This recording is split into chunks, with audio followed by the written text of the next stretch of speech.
नमस्कार, स्वागत है आपका। आप देख रहे हैं अपना उत्तराखंड और मैं हूं आपके साथ श्रेया दीक्षित। बुलेटिन की शुरुआत करते हैं। उत्तराखंड के मुख्यमंत्री पुष्कर सिंह धामी ने कहा कि प्रधानमंत्री मोदी के नेतृत्व में भारत की समृद्ध सांस्कृतिक विरासत के संरक्षण के लिए प्रतिबद्ध होकर निरंतरता से देश में काम किया जा रहा है। आज संस्कृत भाषा के प्रचार प्रसार के लिए भी कई योजनाएं देश में संचालित की जा रही हैं और इसी उद्देश्य के साथ नई शिक्षा नीति में संस्कृत को आधुनिक और व्यवहारिक भाषा के रूप में स्थापित करने के लिए विशेष प्रयास भी किए गए हैं।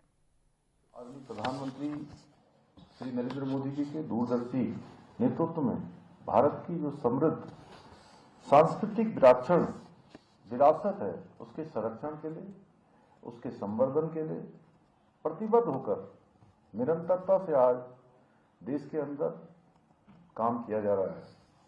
आज संस्कृत भाषा के प्रचार प्रसार के लिए भी अनेक योजनाएं देश में संचालित की जा रही है और इसी उद्देश्य के साथ नई शिक्षा नीति में संस्कृत को आधुनिक और व्यवहारिक भाषा के रूप में स्थापित करने के लिए विशेष प्रयास किए गए हैं।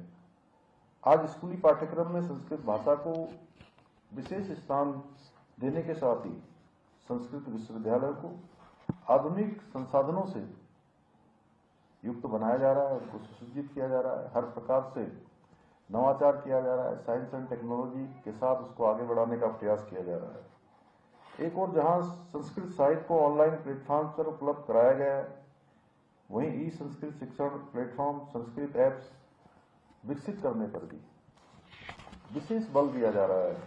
इसके अतिरिक्त विभिन्न राज्यों में संस्कृत ग्राम भी स्थापित किए जा रहे हैं, जहां लोग अपने दैनिक जीवन में संस्कृत का उपयोग कर रहे हैं।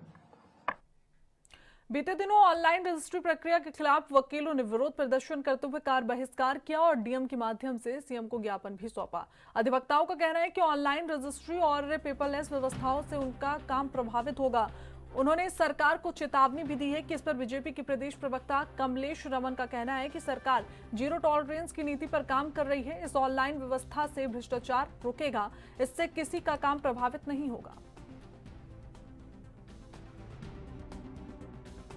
मुझे लगता है कि जो हमारे अधिवक्ताओं ने कल हड़ताल की थी, उन्होंने माननीय मुख्यमंत्री जी के नाम जो डीएम के माध्यम से अपना पत्र भेजा है, तो मुझे पूरी उम्मीद है और पूरा भरोसा है माननीय मुख्यमंत्री जी पर कि वो इसका पूरा संज्ञान लेंगे, क्योंकि अधिवक्ता जो कह रहे हैं कि उनके रोजगार को लेकर के शायद उससे चोट करने की बात है, तो मुझे इसमें किसी के भी रोजगार को लेकर के कहीं तक भी कोई आघात नहीं है, कोई चोट नहीं पहुंचेगी, सबका रोजगार एज इट इज बना रहेगा। पर हाँ, ये बात जरूर है कि जब हम प्रदेश में एक ऑनलाइन प्रक्रिया को सुचारू रूप से कर रहे हैं ताकि हमारे यहाँ भ्रष्टाचार कम हो सके, उसे जीरो टॉलरेंस की सरकार के रूप में जो काम कर रही है, उसी को लेकर के ये तमाम चीजें हैं कि हमारी जितनी भी चाहे रजिस्ट्री हो, वसीयत हो, शादी का पंजीकरण हो, तमाम सारी चीजें जो ऑनलाइन करने का है, तो उसमें अधिवक्ता भी साथ में है। अधिवक्ताओं के माध्यम से ही सारी चीजें होती हैं, तो किसी को भी ये घबराने की आवश्यकता नहीं है कि वो बीच में से कहीं वहां से उनको हटाया जा रहा है। सभी लोग साथ रहेंगे, सभी को मिलकर के काम करना है और भारतीय जनता पार्टी का तो ये ध्येय रहा है हमेशा सबका साथ, सबका विकास और सभी को साथ लेकर के चलना। तो माननीय मुख्यमंत्री जी इसमें संज्ञान ले रहे हैं और बहुत जल्दी इसमें निर्णय निकलेगा।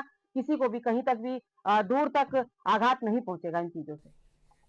उत्तराखंड में आगामी चारधाम यात्रा को लेकर पर्यटन विभाग ने अपनी तैयारियां तेज कर दी हैं। विगत 5 फरवरी को गढ़वाल मंडलायुक्त विनय शंकर पांडे ने ऋषिकेश में चारधाम यात्रा को लेकर एक बड़ी बैठक की थी, जिसमें सभी संबंधित जिलों के अधिकारी शामिल हुए थे। अब सभी विभाग अपने स्तर से यात्रा को सफल बनाने की तैयारी में जुट रहे हैं। प्रदेश के पर्यटन सचिव सचिन कुर्वे ने कहा कि यात्रा व्यवस्थाओं को और अधिक व्यवस्थित करने के प्रयास किए जा रहे हैं। इसके सकारात्मक परिणाम भी सामने आते हुए दिखेंगे।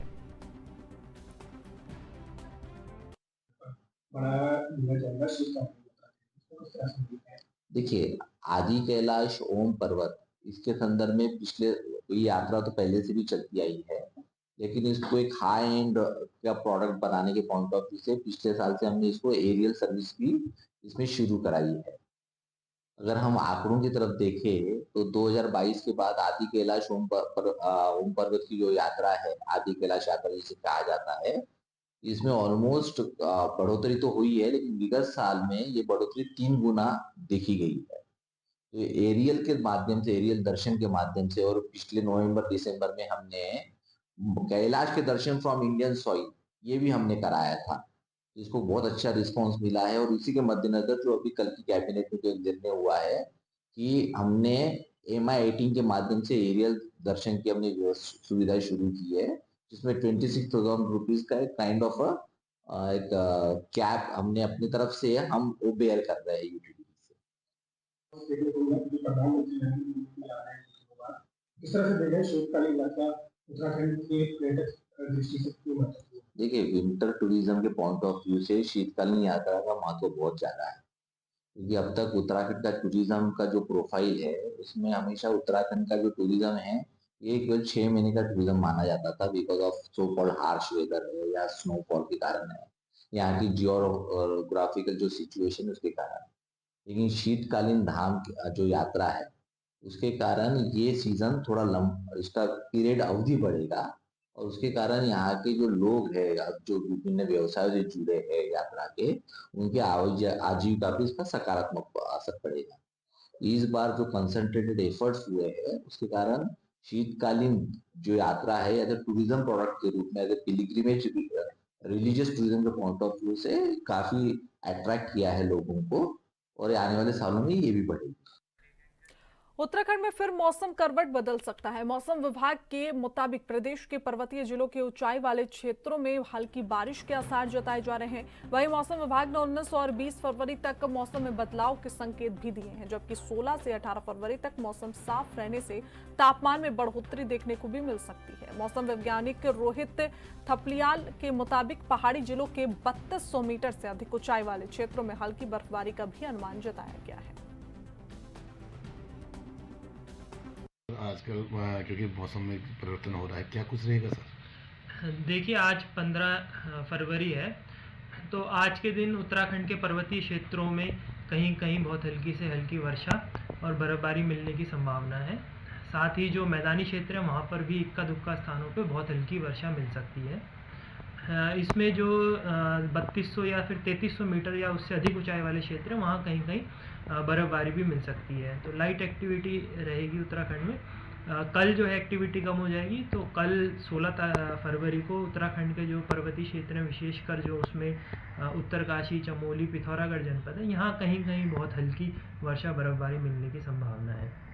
उसके बाद बात करें तो 19 और 20 को एक वेस्टर्न डिस्टर्बेंस उत्तराखंड के मौसम को प्रभावित कर सकता है, जिसके चलते जो 19 की रात से बोल सकते हैं कि एक्टिविटी शुरू होने की संभावना है। तो 19 को कहीं कहीं, जबकि 20 तारीख को जो है कुछ स्थानों पे उत्तराखंड में हल्की वर्षा बर्फबारी मिलने की संभावना है।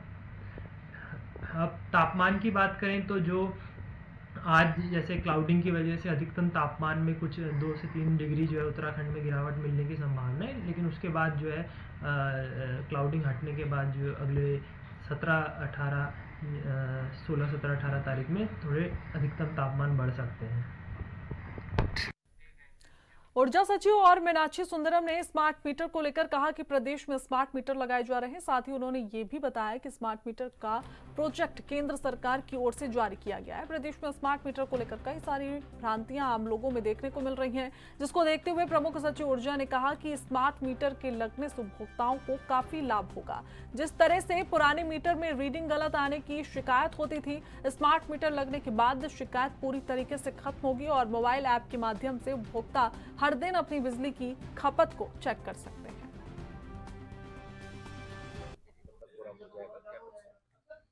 अभी जस्ट शुरुआत है। केवल 1.94% घरेलू उपभोक्ताओं के यहाँ लगाया जा चुका है, जो जितने की टारगेट थी उसकी तुलना में, और बाकी ट्रांसफार्मर में लगभग 6% और फीडर में 91% हम लगाया जा चुका है। इसको लगाने में कितना खर्चा आएगा? बाय द वे, जैसे नॉर्मल आदमी लगाना चाहिए।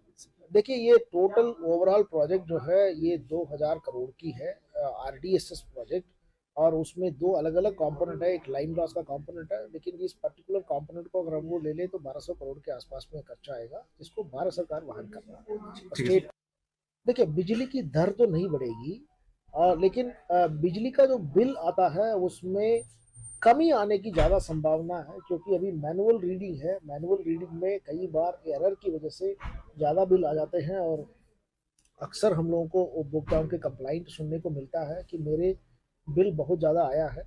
आज ही मैं एक इंग्लिश न्यूज़पेपर में पढ़ रहा था कि बागेश्वर में कुछ घरों में 75,000 के बिजली के बिल आए हैं। ये सारे परेशानियां दूर हो जाएंगी जब ऑटोमेटेड सिस्टम लगाए जाएंगे जिसकी एक्यूरेट मेजरमेंट संभव हो। साथ में इसमें मोबाइल ऐप के थ्रू आप रोज के खपत के बारे में डिटेल आपको मिल जाएगी। तो अगर कहीं पर आपके बजट के ऊपर आपका बिल जाने की संभावना है तो आप उसको कैसे कटौती कर सकते हैं, इसको आप प्लान भी कर सकते हैं। दूसरा, अगर आप वॉलंटरली प्रीपेड मोड को चुनते हैं, क्योंकि कंपल्सरीली तो प्रीपेड मोड नहीं है, पोस्ट पेड मोड में ही हम लोग चला रहे हैं। वॉलंटरली अगर प्रीपेड मोड को अगर आप चुनते हैं देन उसमें 4% बिल कम आएगी। 38वें राष्ट्रीय खेलों के सफल समापन के बाद अब सभी खिलाड़ी अपने अपने राज्य लौट गए हैं, जबकि शुभंकर मौली, जो उत्तराखंड के राजकीय पक्षी मोनाल के रूप में दर्शाया गया था, अब दिखाई नहीं देखा। मुख्यमंत्री पुष्कर सिंह धामी ने मौली के किरदार को निभाने वाले कलाकारों से मुलाकात की है।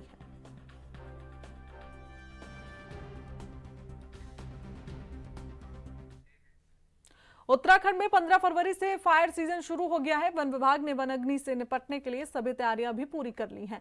अपर प्रमुख वन संरक्षक निशांत वर्मा ने बताया कि फायर वॉचर का चिन्हीकरण कर लिया गया है। इसके साथ ही 1200 कर्मचारियों की नई भर्ती कर ली गई है, जिन्हें प्रशिक्षण दिया जा रहा है। इसके साथ ही आपदा प्रबंधन विभाग के आपदा मित्रों की भी मदद लेगा।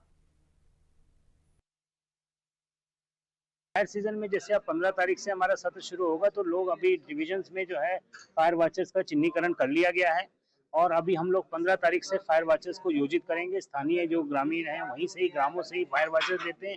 इसके साथ साथ जो है हमारे अपने जो है कुछ पिछले साल में, हम एक साल की बात करें तो करीब 1200 से अधिक नव अपॉइंटमेंट्स हुए हैं, नए अपॉइंटमेंट्स हुए हैं, जिसमें कि फॉरेस्ट गार्ड और फॉरेस्टर जो हैं वो हमारी सेवा में आए हैं, तो उनको भी प्रशिक्षण देने का काम कर रहा है। तो ये 1200 का ह्यूमन रिसोर्स भी ऐड हुआ है और कुछ जो आपदा प्रबंधन विभाग ने जो आपदा मित्र विकसित किए हैं उनको भी हम लोग इस बार योजित करेंगे। और उसी के साथ साथ जैसे हमारा शीतला खेत मॉडल चल रहा है, जहाँ पे जो वनाग्नि प्रबंधन समिति है वही एक प्राइमरी रिस्पॉन्डर बना हुआ है, तो उसी तरह से हम लोग उस मॉडल को ही अन्य वन प्रभागों में भी क्रियान्वित कर रहे हैं। उसके लिए अब तक जो है 15 वन प्रभागों ने करीब जो है 1000 से अधिक लोगों को वहाँ पे एक्सपोजर विजिट कराई है और उनको निर्देश है कि जो है वो अपने अपने स्थानों में भी इसी तरह के मॉडल को विकसित करें। उत्तराखंड में स्मार्ट प्रीपेड मीटर को लेकर विवाद तेज हो गया है। कांग्रेस इस मीटर की विरोध कर रही है, जबकि सरकार इसके फायदे गिना रही है। शनिवार 15 फरवरी को प्रमुख सचिव ऊर्जा आर मीनाक्षी सुंदरम ने बताया कि मुख्यमंत्री पुष्कर सिंह धामी और मंत्रिमंडल के सदस्यों के घरों में स्मार्ट प्रीपेड मीटर की शुरुआत की जाएगी। उन्होंने कहा कि ये मीटर भारत सरकार के निर्देशों के तहत लगाए जा रहे हैं और उपभोक्ताओं तक समय पर पहुंचाए जाएंगे। साथ ही उन्होंने ये भी बताया कि खुद उन्होंने अपने घर पर भी स्मार्ट प्रीपेड मीटर लगवाया है।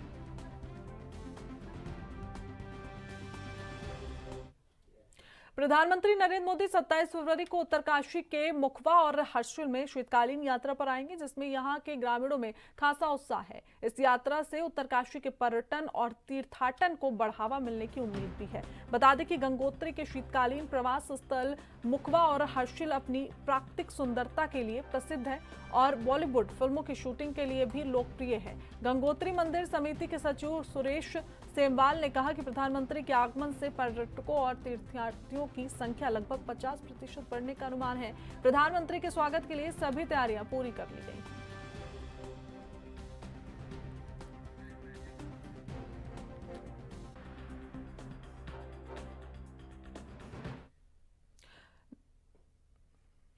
नगर निकाय चुनाव के बाद मंगलौर में नगरपालिका बोर्ड की पहली बैठक आयोजित की गई है। बोर्ड में कस्बे के विकास के लिए कई प्रस्ताव पारित किए गए हैं। वहां इस मुद्दे को लेकर निर्वाचित नगरपालिका अध्यक्ष मोहिउद्दीन अंसारी ने कहा कि बोर्ड में सर्वसहमति के साथ कस्बे के विकास के लिए कई प्रस्ताव रखे गए हैं। मंगलौर कस्बे की दशा और दिशा को सुधारने के लिए विकास कार्य कराए जाएंगे। सर्वप्रथम उद्देश्य नगर की साफ सफाई पर विशेष तौर पर ध्यान देना है। कस्बे की स्वच्छ रखने के लिए जागरूक अभियान भी वहां पर चलाया जाएगा, जिससे कस्बा स्वच्छ रह सके। थी और इसमें सभी मेंबर, सभी कर्मचारी, हम लोग सभी उपस्थित रहे और जो भी मेंबरों ने जो भी प्रस्ताव दिए उनको सर्वसम्मति से पास कर लिया गया है पास कर दिया गया है। काफी प्रस्ताव पास हुए हैं। मंगलौर की लाइटिंग व्यवस्था सुधारने का प्रस्ताव पास किया गया है। सड़क निर्माण कार्य, नाला निर्माण कार्य, जो भी समस्या है सभी हमने पास किए गए हैं। पार्टी की मुख्य समस्याएं जल भराव की समस्या है, नाला सफाई की समस्या है और लाइटिंग की प्रॉब्लम है, तो उनको सबको संज्ञान में लिया गया। उनको सभी प्रस्ताव उनके भी पास कर लिया गया। जल्दी इन पर कार्य शुरू किया जाएगा। चेयरमैन साहब, सभी समस्याओं का संज्ञान लिया गया, सभी को जल्दी दूर कर लिया जाएगा। उन्हें उठा भी लिए गए, ये संज्ञान में नहीं है मामला। हमारा बोर्ड है नया, जो भी फ्रिज कैसे है तो उसको संज्ञान में लिया जाएगा और जितने भी फ्रिज हैं जो रिपेयर हैं वो कराए जाएंगे। और बाकी हमने 25 फ्रिज का और प्रदान किया है शहर के अंदर, वो नए लिए जा रहे हैं। नाली की सफाई कब तक? नाली की सफाई शुरू कर दी गई है। सार्वजनिक स्थलों पे जो है जो संस्थान का व्यवस्था होगा वो कब तक? सामाजिक जो जैसे बस स्टैंड की बात की जाए, व्यवस्थाओं का अभाव है, कब तक पूरा हो जाएगा? जल्दी जल्दी, बहुत जल्दी, अति शीघ्र। हम IIT को उसकी वो दे रहे हैं। IIT से प्रपोजल हायर कर रहे हैं। IIT वालों को प्रपोजल बना के शासन को भेजेंगे और स्थायी समाधान की ही 100% कोशिश की जाएगी। सर चौकी के सामने और जब अस्थायी संज्ञान में लिया जाएगा मामला। हमारी सेकंड मीटिंग है, अब देखेंगे, काम करेंगे, कस्बे में घूम लेंगे, जहाँ भी अतिक्रमण होगा, ज्यादा अति होगी, यहाँ हटाया जाएगा। फौरन लौटेंगे, वक्त एक छोटे से ब्रेक का।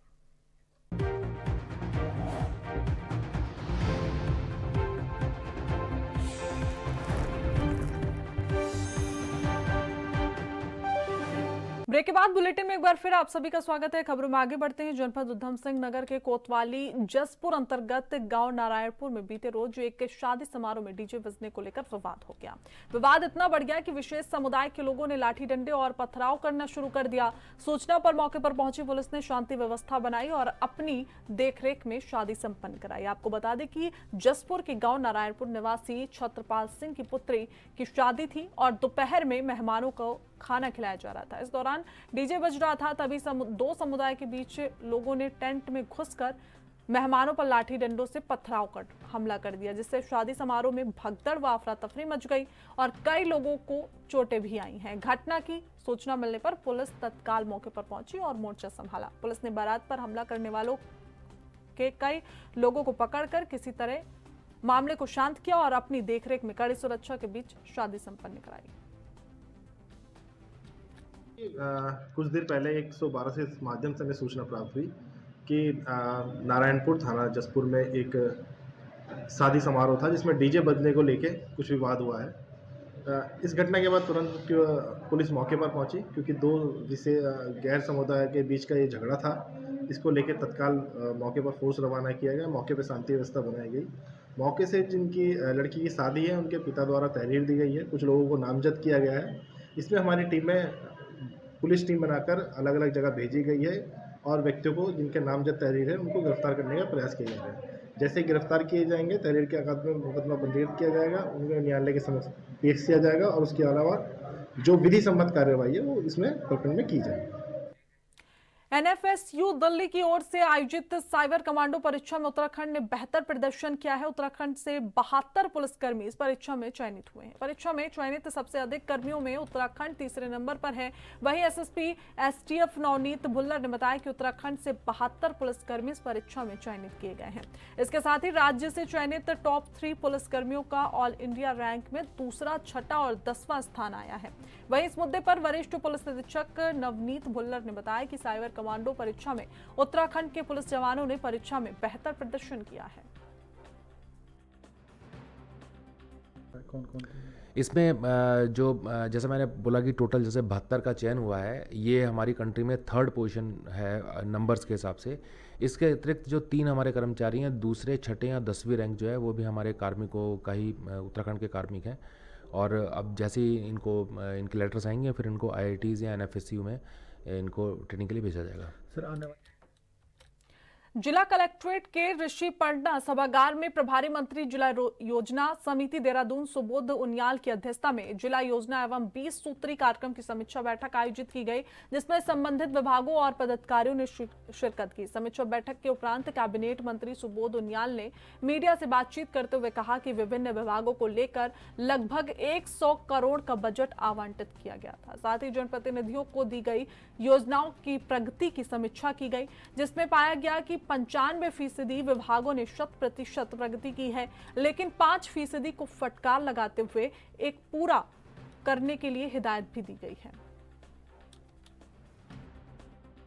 उनका 99 करोड़ 98 लाख का 100 करोड़ का बजट था, जो विभिन्न विभागों में आवंटित किया गया था और जनप्रतिनिधियों के अनुसार जो योजनाएं आवंटित की गई थी उनकी प्रगति की समीक्षा की है कि आखिर प्रोग्रेस क्या है। कुछ विभागों में करीबन 95% विभागों के द्वारा प्रगति तकरीबन 100% है, लेकिन कुछ विभागों में खासकर उरेडा और जल जीवन मिशन को के कार्यक्रम में और मुख्यमंत्री स्वराज गोरिया में प्रगति धीमी थी, तो उनको निर्देश दिया गया कि इसको तत्काल 31 मार्च से पहले पूरी तरह 100% इसका अचीवमेंट कर लिया जाए, ताकि आने वाले जो जिला योजना की बजट में उनके विभाग को तवज्जो दिया सके। अन्यथा ऐसे विभाग जो काम पूरा नहीं कर पा रहे उनको आने वाले निश्चित रूप से जिला योजना में उनको धन आवंटन में मतलब कहीं ना कहीं भुगतना पड़ेगा। दूसरा 20 सूत्री कार्यक्रम में कुछ जो कमियां थी, जिला योजना में बहुत अच्छी प्रोग्रेस है। 20 सूत्री कार्यक्रम की जो मैं आपको बताया कि कुछ जल जीवन मिशन और उरेडा ऐसे कुछ कार्यक्रम कुछ विभाग हैं जिनके कार्यक्रमों में भी